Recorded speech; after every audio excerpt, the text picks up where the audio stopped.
Welcome to the ALCON S2 daily update brief for the 9th of November 2023. Information cut off 2000 hours New Zealand time. Bottom line up front, Yemeni Armed Forces have shot down an MQ-9 drone. Brazilian federal police have arrested 2 terrorists linked to Hezbollah. Several high-level strategic engagements have taken place in the Indo-Pacific over the past 24 hours. International coverage, Middle East. In response to attacks on American individuals in Iraq and Syria, forces from the United States CENTCOM have launched an airstrike on a facility in Syria that was utilised by Iran's Islamic Revolutionary Guard Corps and its associated groups. Yemeni Armed Forces, aligned to the Houthis, have shot down an MQ-9 drone. Footage is currently circulating online. Analysts comment, kamikaze drone strikes on US bases remain a persistent threat. It is probable that Ansar Allah in Yemen employed a surface-to-air missile, locally known as the Feta-1, a system derived from the Soviet-era SA-6, to down the American MQ-9 drone valued at $32 million. In Africa, China has supplied Senegal with military equipment. This consisted of at least 5 Dajiang armoured mine resistance vehicles, at least 15 Dongfeng Mingxi armoured vehicles of various variations, and at least 4 VN-22 wheeled armoured personnel carriers with a 105mm cannon, similar to that installed on the Chinese WMA-301 fire support vehicle. South America. Brazilian police have arrested 2 terrorists linked to Hezbollah, who were planning attacks in 4 states across the country.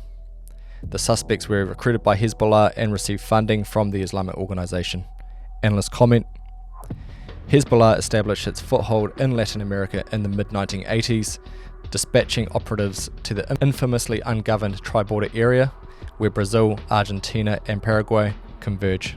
This region became a primary sanctuary for Hezbollah to engage in activities such as fundraising, money laundering, recruitment, training, scheming and other endeavours linked to terrorism.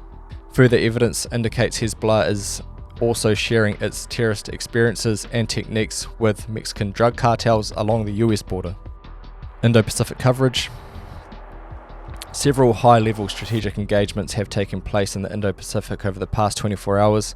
The South Korean president and his Italian counterpart have concurred on intensifying collaboration on crucial international and regional matters, recognizing the mutual security interests in the Indo-Pacific and Europe. In line with this, the G7 foreign ministers have vowed to persist in the efforts to maintain a free and open Indo-Pacific. During his visit to Japan, US Secretary of State Antony Blinken has emphasized the United States' sustained and robust engagement in the Indo-Pacific, despite ongoing concerns about whether it can maintain its focus on the region given the Middle Eastern tensions and the conflict in Ukraine.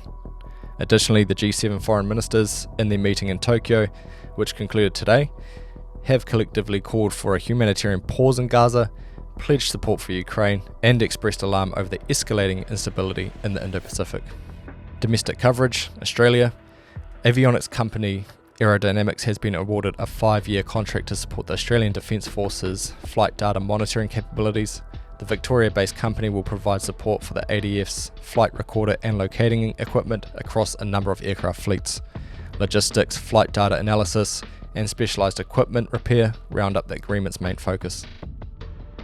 Australian Prime Minister Anthony Albanese's 3-day visit to China, which concluded yesterday, is being reported as a step towards stabilising diplomatic relations after years of mounting tensions.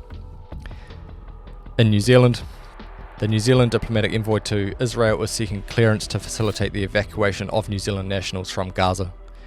The Ministry of Foreign Affairs and Trade, or MFAT, has reported that thus far only 1 New Zealander has received authorization to exit Gaza, with efforts underway to assist an additional 20 individuals. MFAT has indicated that they are actively pursuing permission from Israeli authorities to evacuate not only citizens, but also their family members and individuals with permanent residency status in New Zealand. According to MFAT, the authority to approve crossings at the Rafah border is under the control of Israel and Egypt. That concludes the daily update for 9th of November 2023.